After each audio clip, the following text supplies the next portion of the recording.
आखिर हिटलर ने 60 लाख यहूदियों को क्यों मारा? इसके पीछे की असली कहानी क्या थी? जब जीसस वापस लौटेंगे तो वो किसका साथ देंगे? यहूदियों का, क्रिश्चियंस का या मुसलमानों का? अमेरिका क्यों चाहता है कि अल अक्सा की जगह पर थर्ड टेंपल बने?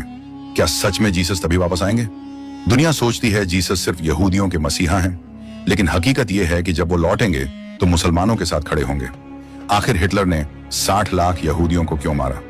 इसके पीछे की असली कहानी क्या थी? 2000 साल पहले रोमन साम्राज्य ने यहूदियों को यरूशलेम और फलस्तीन से निकाल दिया। वो पूरी दुनिया में बिखर गए और हमेशा वापस लौटने का सपना देखते रहे।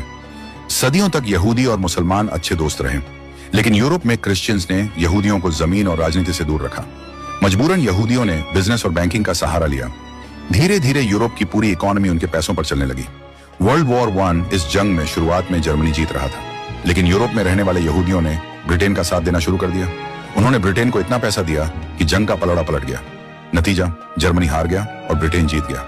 यहीं से जर्मनी के लोगों को लगा यहूदियों ने गद्दारी की, और इसी वजह से बाद में हिटलर के अंदर यहूदियों के खिलाफ नफरत झर की तरह भर गई। वर्ल्ड वॉर 2 और होलोकॉस्ट, हिटलर ने 60 लाख यहूदियों को मार डाला। दुनिया भर में यहूदियों के लिए सहानुभूति की लहर उठी। लाखों यहूदी यूरोप से भागकर फलस्तीन आने लगे और वहां उनकी आबादी तेजी से बढ़ने लगी। 1947 यूएन का फैसला, संयुक्त राष्ट्र ने फलस्तीन को 2 हिस्सों में बांटने का प्रस्ताव रखा। एक यहूदियों के लिए, दूसरा अरब मुसलमानों के लिए। अरबों ने इसे नाइंसाफी मानकर ठुकरा दिया, लेकिन यहूदियों ने मान लिया।